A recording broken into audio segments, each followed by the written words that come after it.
Coming up on Nightline, leading Liberals say they won't be gagged by the party, a bevy of Australian sporting triumphs around the world, and Walt Disney, was there a dark side to this master of joy?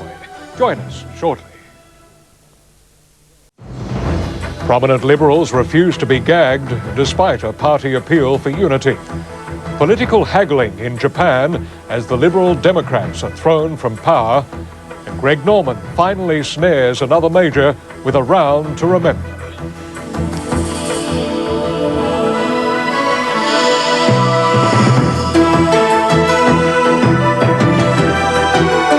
From National 9 News, this is Nightline with Jim Whaley. Good evening. Trying to silence unrest in Australian party politics is a little like trying to get toothpaste back into the tube, as Federal Director of the Liberal Party, Andrew Robb, has found. His attempts to stop critics of John Hewson's leadership speaking out has backfired. Instead of ending a growing controversy, his warnings have only created more uproar. From Canberra, Laurie Oakes reports. John Howard, the most credible Liberal leadership alternative, was not amused this morning. So I'm not going to have that sort of suggestion hanging around my head and about my name in the Liberal Party. The reason for his anger, comments by Liberal Federal Director Andrew Robb that leadership aspirants destabilising Dr Hewson were doing the party a grave disservice and should pull their heads in. So you won't be pulling your head in any further? Well, I don't think it was out there to be pulled in. Another outspoken Liberal with an interest in leadership, Senator Bronwyn Bishop, also was in no mood to be gagged. She said that before the last election, Dr Hewson had enjoyed complete loyalty. No one had been allowed to be critical then. Now that is not good for the party, and it mustn't happen again. We need vigorous debate. Another leadership hopeful, former Deputy Peter Reith, made no public response. The most controversial aspect of Mr Robb's entry into the leadership argument was a suggestion that those rocking the boat could lose their Liberal pre-selection. Can the Federal Director threaten the pre-selection of federal members of Parliament? I think anybody can threaten anything, Laurie. It's a question of whether you can deliver. Shadow Treasurer Alexander Downer, a Hewson defender, also exposed it as a hollow threat. I mean, the constitution of the party doesn't provide for federal intervention in the Liberal Party in the way it does in the Labor parties. Mr Robb phoned Mr Howard to say the comments had not applied to him. But by getting involved at all, the Liberal Federal Director simply produced more leadership instability headlines. Laurie Oakes for Nightline.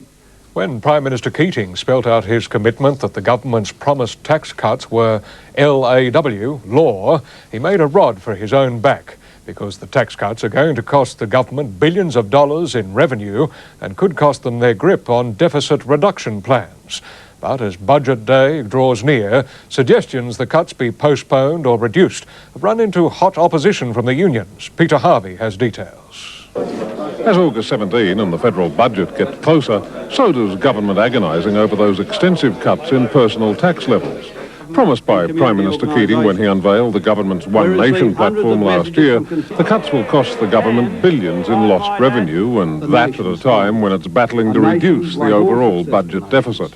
But suggestions the tax changes be shelved or watered down are running into flat-out union opposition. The union movement have stressed to me the importance of the government's tax cut commitment as one of the fundamental commitments of Accord Mark 7. They're committed to it, and so are we.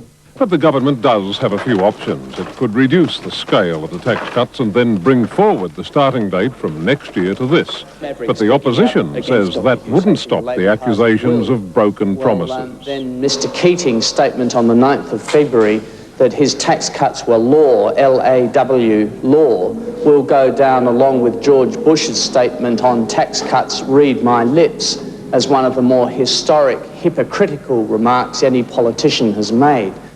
Prime Minister Keating has repeatedly said he won't back away from those tax promises, and he'll get a very public chance to reaffirm that when he addresses the National Press Club on Thursday. Peter Harvey reporting for Nightline. Sydney police are searching for a man who shot dead a service station attendant at Homebush in Sydney's west.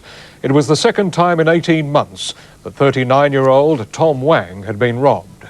On this occasion, he was gunned down while trying to activate a burglar alarm and died later in hospital.